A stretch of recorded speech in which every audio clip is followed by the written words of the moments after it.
have we got a great interview for you today.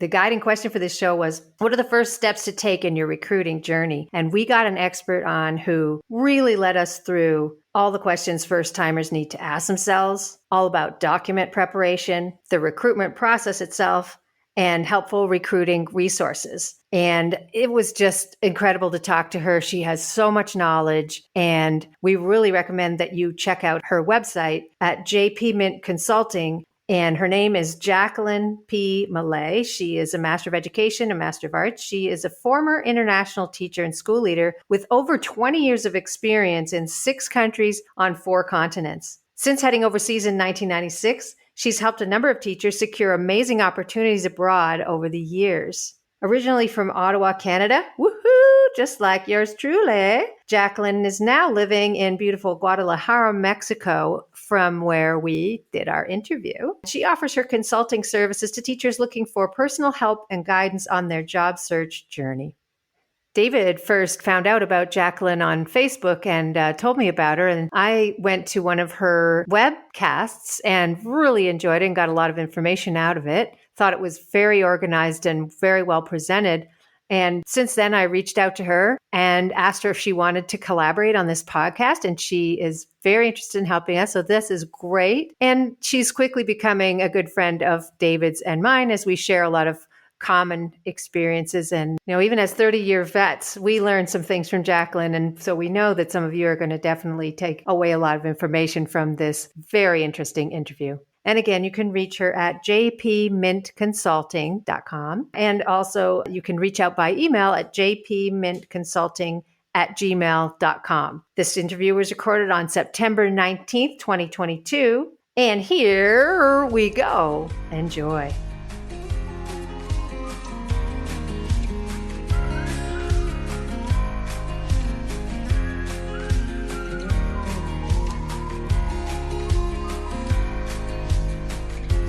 Hello, Jacqueline. Welcome to the podcast. Thank you very much for having me. I appreciate the invitation. Well, we really see you as a visitor to our podcast many times in the future. I'm super enjoying the information that you're putting out as part of your consultancy effort and looking forward to learning from you today and down the road.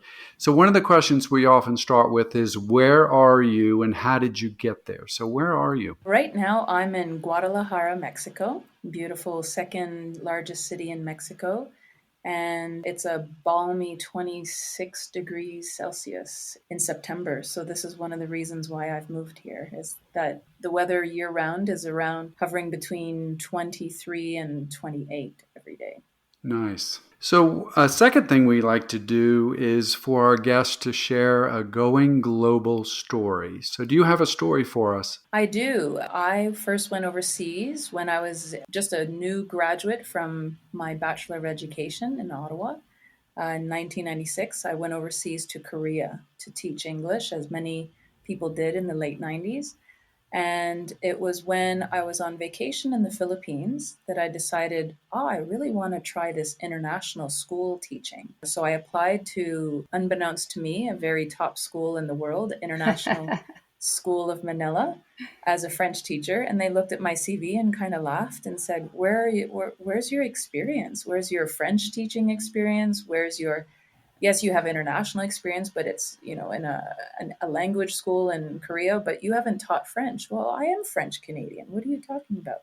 And that's when I discovered that actually the international schools are very high demanding schools for visa purposes and for experience purposes and for their parents and their clientele. They really want the best of the best. And so I went back to Canada. I taught for 3 years in a small rural school for French experience. And then I heard about Queen's Teaching Overseas Recruitment Fair, TORF, and which is still happening for Canadian teachers. At the time when I went, there were teachers coming in from BC for this particular recruitment fair. And that's when I discovered the world was my oyster. I walked into the gym of the Queen's Faculty of Education, and there were 35 to 45 schools from around the world and tables all around the room. And I got goosebumps thinking, oh my gosh, I could go anywhere. And I lined up and had a number of interviews. And a school in Istanbul hired me, and I stayed there for 8 years, and that was the beginning of my journey. I love that you got your start through the Queen's Recruiting Fair, because that's also how I got my start back in 1988. So we have a common bond there. Yeah, and I'm excited that it's still happening, Ah, so many years later, yes. that it's still allowing a lot of Canadian teachers to head overseas. And it was very welcoming fair. I've heard after that many of the other bigger fairs are very daunting, and Queens remains very conducive for that first experience. That's really good to hear. Alan Travers would be proud. He was the placement officer at the time I was there. He started the fair, I should say. So, our guiding question for this episode is: what are the first steps to take on your recruiting journey? So, your story fit in beautifully with that. And David, you're gonna start us off with some questions. Right. So that's a big, huge question. And like I was saying earlier, you're providing services to help people get that start. And you also provide services for folks that have been out there on the international circuit as well. So when you think about sitting down with that person, whether they're new to international education or been doing it for a long time, what are some questions that you would ask them, the ones going overseas for the first time, for them to consider? And then let's shift to the folks that have been overseas and they're ready to make a move to another school. What are some questions you might ask them? Just some things that they should think about. Well, that's a very large question, and I will Yes. try and answer it as succinctly as possible, because there are a lot of things to consider when you're heading overseas or when you're already overseas. I like to boil it down to, can you go overseas? So that's the first question: is, are you able to get a work visa? And these days there are schools of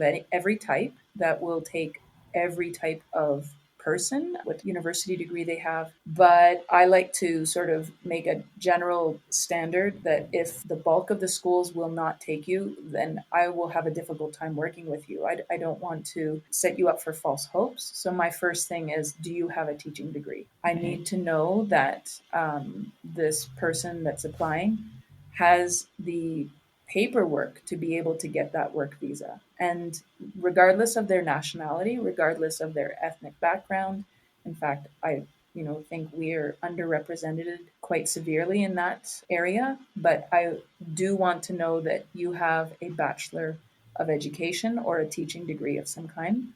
And then from that point, we can start looking at, what are your hopes and dreams? What regions are you considering? What is your subject matter? What age level do you want to work with? And then go from there. Things to consider for schools. Are you looking at for profit? No one really goes into this saying, hey, I want to work for a profit school. But, would that be acceptable? Or are you strictly looking at some kind of school that's embassy supported, where all the tuition gets rolled back into the school?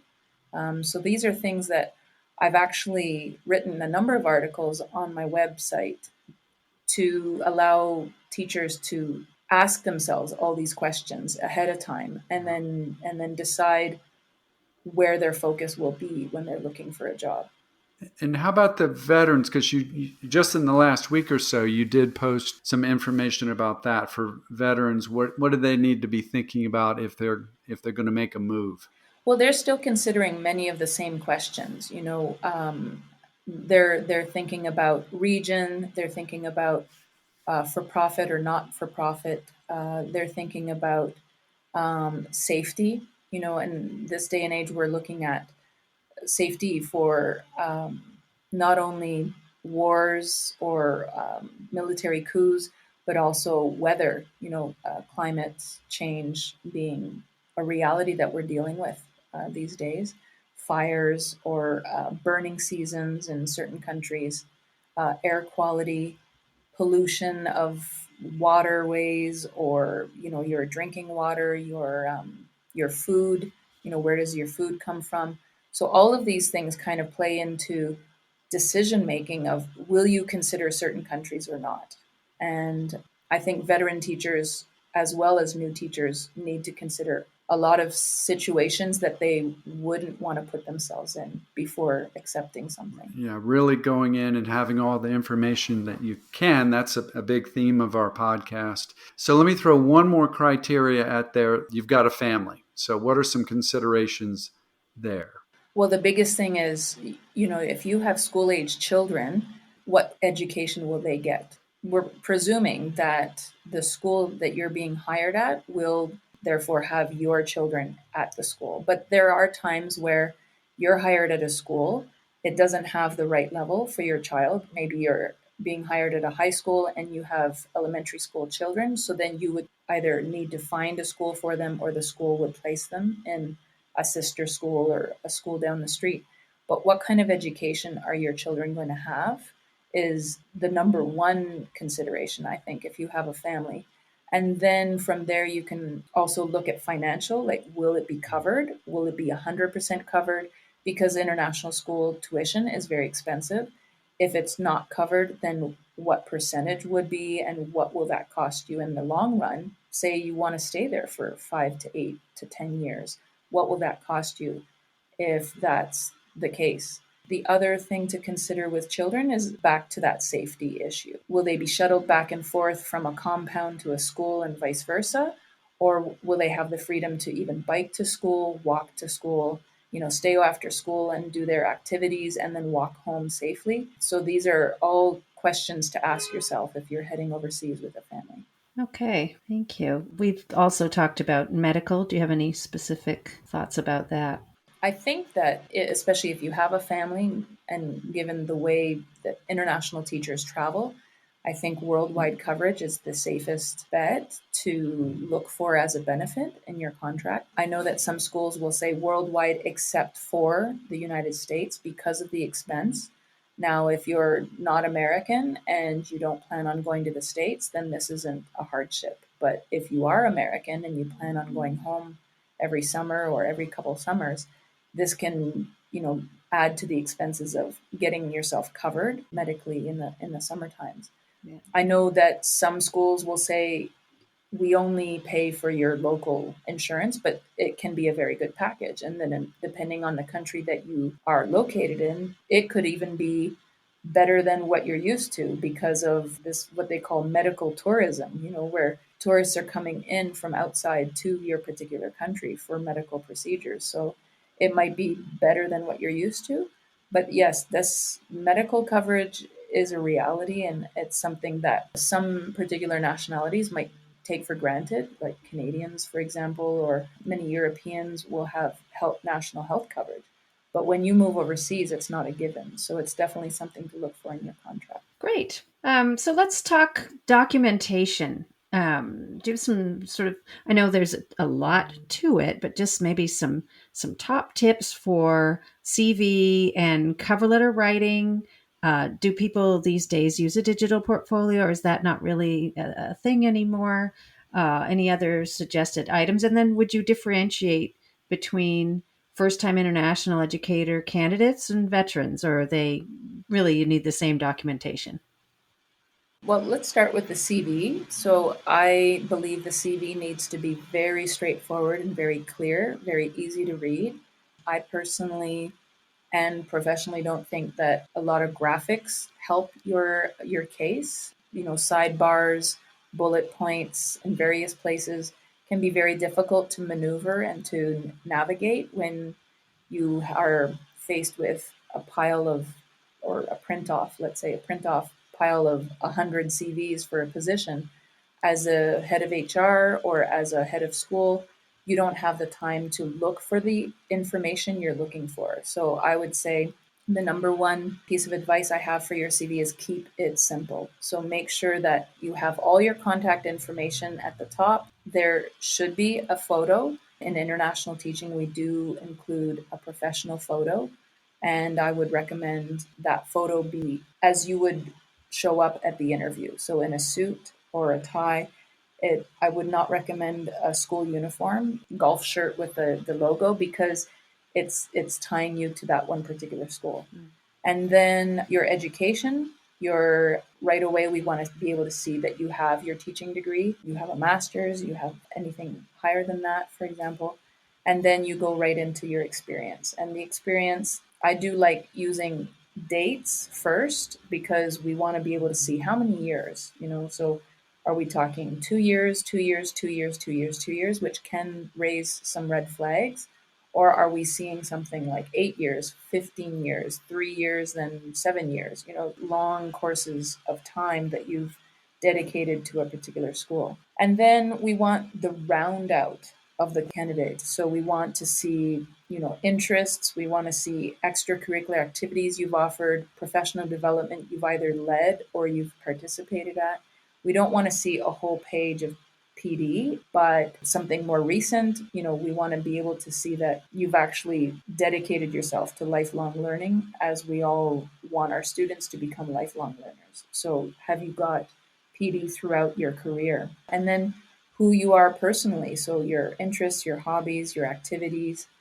And then if you run short of room, you can always write at the bottom references upon request. I think that's perfectly fine, rather than actually taking up some of the precious room. If you find yourself finding it difficult to get everything into 2 pages, then you can just put that sentence, references upon request. Okay. So keep it simple as your main focus, I think. Yeah, and the categories or the titles, nice and big and bold so that a person can easily scan. And whatever you can do to simplify the process, I sometimes even have with my clients, I write in the number of years for each of the schools because, it takes away the math. Like 2012 to 2020, I will just put 8 years in the brackets so that they can see, 8 years. Okay. And then 6 years and then 4 years. And it just adds to that picture. Anything that you can make easier for the person scanning your CV, because they will take only a few seconds to look at your CV and either put it in the yes pile, the no pile, or the maybe pile. And you want to be in that yes pile by making it easy for them. Right. And what about digital portfolio then? Are people using those now? Are there any other sort of supporting documents other than, cover letter? I have seen websites. Some of my clients have fantastic websites built on one of the numerous free website places, Google Sites being one of them, or Wix being another one. I've seen YouTube videos, sort of a CV in video form where the person is talking. My biggest thing is it has to be updated. If it's even a couple years old, remove it from your CV or you need to update it, because if you're sending somebody to a website that hasn't been updated since 2018, then it sends off weird vibes like, well, what have you been doing for 4 years and why isn't this up to date? Yeah. So some people use their Twitter as their kind of portfolio, like look through my Twitter feed. And then I think information is great as long as it's updated, it's easy to access. I don't know that it will help you stand out in any way. I think if it's something that's interesting to you and it's maybe even a passion for you to create these things, great, but I don't think it's a necessity. No, that's good to hear, because one of the times when we were recruiting, people were handing out little buttons, badges, with their information, or fridge magnets. I mean, people were going a bit crazy with it. So it's good to hear that it really does sound like keep it simple, keep it clear, have your information all on there, and you're good to go. I like that. I like hearing that. I really think that your CV should speak for itself rather than sending somebody off on a tangent to another document. I think the number of years you've been at a school and what you've accomplished at each school and those bullet points is vital, more so than the bells and whistles of a head of school cannot feel like they're in your classroom by looking at your CV. So I guess that's where you might want to send them off to, a website or a video or something that shows what you would be like in the classroom. That would be great, but I don't think it's necessary. I think what they're looking for when they're looking at your documents, your CV and your cover letter, is they're trying to get a sense of who you are as a candidate, what you can offer to their school, what you've offered other schools in the past, and then they can see what you would bring to their school. Okay. Yeah. And I'm trying to think as a veteran, trying to squeeze everything on 2 pages. And when you've been at multiple schools, one really could use some help in getting someone like yourself to take a look at that CV for sure. So speaking of help, kind of if you could paint the picture of where can people go to get help. For example, I'd mentioned to you in an email, I read the International Schooling book and I went to their website and they offer a service to look at one's CV and such. And I know you offer a variety of services. Could you kind of outline what are the services a coach consultant like yourself offers? And are there any other places that people can go besides potentially signing up with a recruiting agency? It's been so long, I don't know what kind of services they offer as well. Yeah, as far as I know, the recruiting agencies will, well, depending on which one, but they might take a look at your CV if you ask them, but that's not normally part of their services. So that's where I found that there was something missing from the step between I've decided to go overseas and now I'm going to go with a recruitment agency. There's something missing in between the two. And that's, can I get somebody's help to create my CV, to take a look at my cover letter? Is there something missing? What do I need to do to make my recruitment as successful as possible? And that's where I decided to come in because I had been doing it for 20 years for free with my friends. And then I thought, well, I only have a limited number of friends and colleagues that need help, but I could really help a lot of people if I just put that out there. If I put the information out there, what people need to consider when they're creating these documents, and then where to look for jobs. They don't necessarily have to go with a recruitment agency. There are other ways to find international school jobs, including a targeted procedure as far as looking at the school that you're interested in, looking at their website and cold calling them for any news on positions. But just keeping in mind that oftentimes I don't think the HR will be able to keep your name on file or your email on file for a future position. They're just bombarded with CVs these days. And so you need to be very proactive if you're going that route. So I'm the step, or those that are doing what I'm offering, the CV and the cover letter services and the video calls to sort of counsel and give advice, they're the step before the recruitment. Right. And then the recruitment agencies are, I would think, would be more than happy to have someone like me bring their candidates up to that level that now they will for sure get something. They're at their top of their game, and then the recruiters take over from there. But that doesn't mean that I drop my clients. In fact, I will help them look at their contract, and if they have any questions about interviews as well, what should I talk about or how do I prepare for an interview? I'm happy to also give my clients some help in that, some mock interviews. Essentially, I want my clients to get the best job that's out there, and I will do everything that I can in my power to help them find the desired position and then give them all the tools that they need to be able to be successful. Well, and with your background as an administrator, you've been on the other side. And so I think you're very well placed to help people with things that you saw, when candidates were turning in their CVs and things, and you were the one that was going through and vetting people. So you have a really good idea of how it all goes. Yeah, I think every candidate has something to offer. And I have that sort of critical eye to know what to highlight. And then putting your best foot forward for that reason, then you've got the best chance to get looked at. It's extremely competitive. And the more you can help yourself with the different tips and tools that are out there, then the more success you're going to see in landing those very difficult and highly competitive jobs.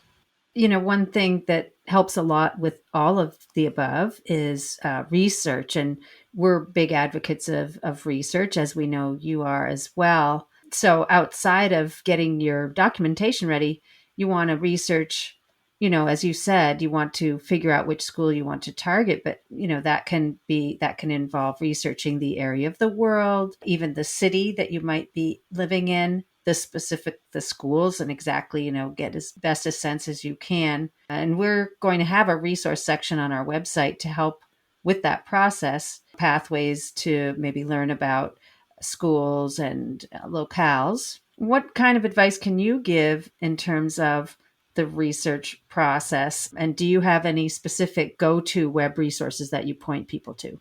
I do. So I have joined any number. I think I'm up to about 20 Facebook Mm. groups that are international teaching, international educators, ESL teachers, even international ESL teachers, international teachers of color. So I've joined all these groups in the hopes to be able to meet as many people, first of all, hear as many people's questions, and then be able to answer them directly in the Facebook post that they put in as a comment. And sometimes I will actually guide them to my website to a particular article where I've answered that question, and not in the hopes of spamming or tooting my own horn, but because I've already written that answer and it's very succinct in like a 2 or 3 minute blog article. So just take a look at that, and then if they have further questions, they can reach out. So that I think is an untapped source. I think a lot of people aren't aware that there are a lot of groups out there for international teachers.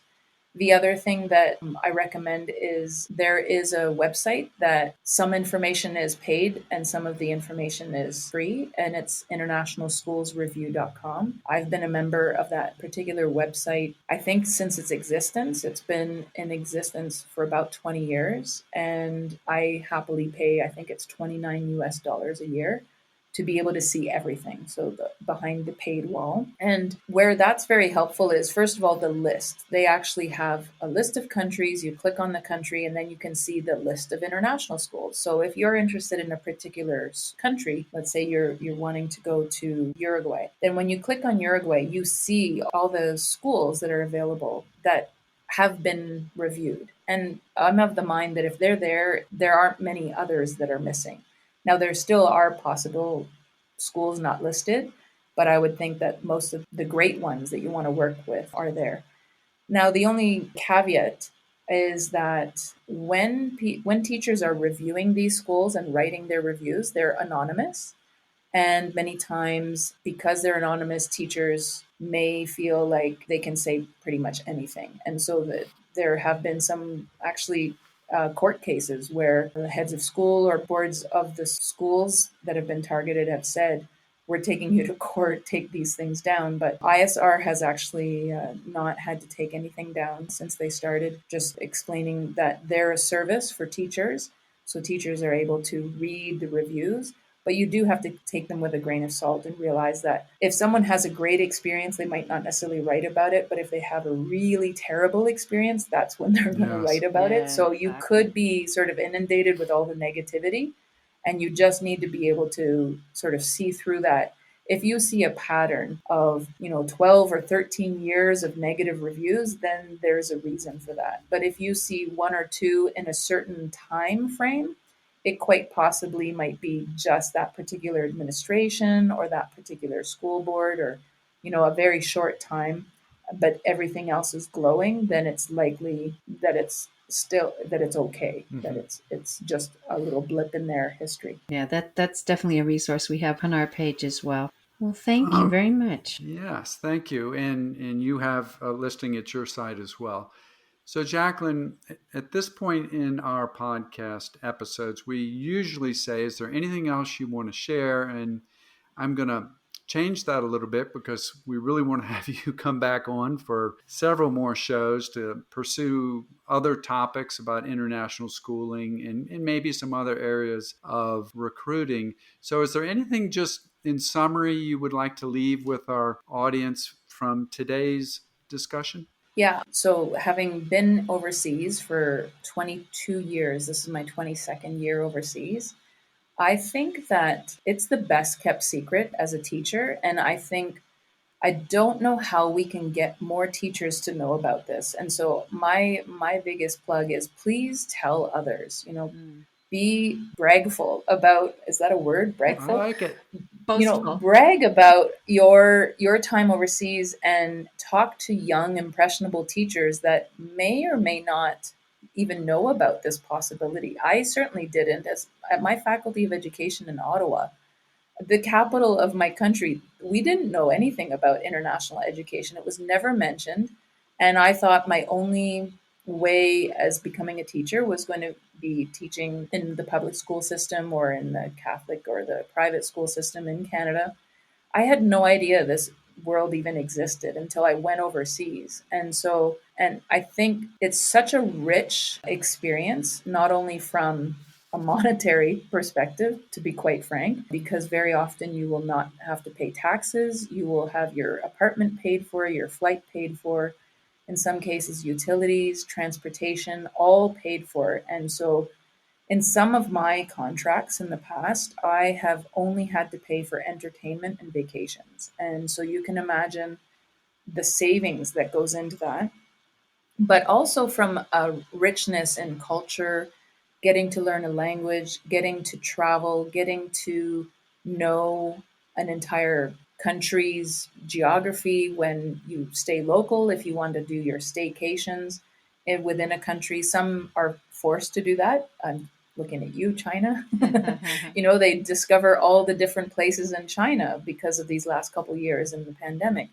But the richness that you get out of teaching overseas is not even, we haven't even talked about the classroom, but the classroom with the different nationalities, or if you have a local population, getting to know your students and their culture in great depth because of your daily contact with them.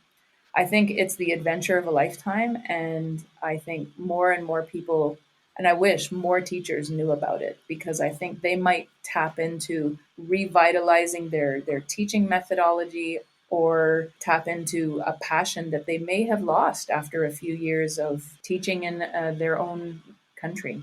I'm so glad you said that, because that's why David and I are here, is to inform more of people about the existence of this whole, it's kind of a small world once you get into it, but it's a huge opportunity, and we're passionate about it, and that's the goal of this podcast. So thank you for playing right into our hands, Jacqueline.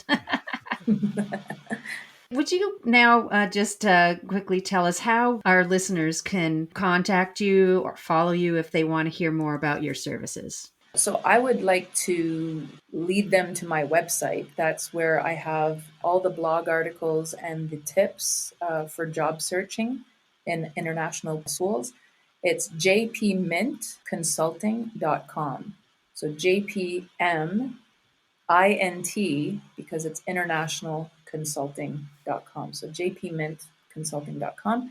And that's where they'll find, every couple weeks I put out a new blog article, and every couple of weeks, the other alternating weeks, I put up a job search tip. And I have in the past offered webinars, and I'm very happy to do others in the future. If people want to reach out to me through my website, contacting me and asking for a specific topic, I'd be happy to do that. I'm also on Facebook. I have a page, JP Mint Consulting page. I'm on Instagram as JP Mint Consult. I'm on Twitter, and I'm on WeChat, which is the Chinese version of everything I've just mentioned. So yeah, happy to have anyone reach out to me. People can subscribe to my website so that they get notified when a new blog article or a tip comes up on the website. And yeah, I'm not a big stickler of, well, I'm going to charge you for this information. I am happy to help everybody get overseas however they can. And all they need to do is reach out to me and talk to me, and then we can go from there. Fantastic. What a great opportunity. And Jacqueline, thanks for coming on our podcast. And like we're saying, we're going to have you on a lot more. I can say as a veteran that looking out there with the potential of returning to teaching, I'm kind of hitting the pause button right now. It's a whole different world than it was clearly when I got started. And even over the last 5 years, and especially the last 3 years, the dramatic changes that have happened due to the pandemic. there's just so much information and so many changes. One really does need a coach to help go through the process of recruiting and making decisions. So I'm very happy that you're out there helping people. You're clearly very knowledgeable. So thank you for coming on the podcast today. Well, as I said, I really appreciate this invitation and the fact that you've reached out to me and have subscribed to my website so that you can see the information that's being posted. I think it's a wonderful career. I think a lot of teachers think that this is just a stopgap or a couple years and then they'll head back home, and some do. But I've managed to make a career out of it, and I think many teachers could do the same and see the world through both their students' eyes and their own eyes, traveling and getting to experience a culture firsthand. Thank you for joining us today on Educators Going Global. You can find this podcast on Apple Podcasts, Spotify, Google Podcasts, and all the other usual suspects. Please subscribe, like us, and leave a review on Apple and Spotify, and let your teaching friends know about us so we can grow our community. Please reach out at educatorsgoingglobal@gmail.com and join our Facebook group, Educators Going Global, if you have ideas, comments, or wish to share a Going Global story of your own. You can also find us on Instagram at Educators Going Global. Please visit our website as well, www.educatorsgoingglobal.com. All our podcast episodes are on there by topic, along with blog posts, Going Global stories, and our ever-growing resource library. For now, this is Audrey And David. inviting you to travel, Teach. and connect with us.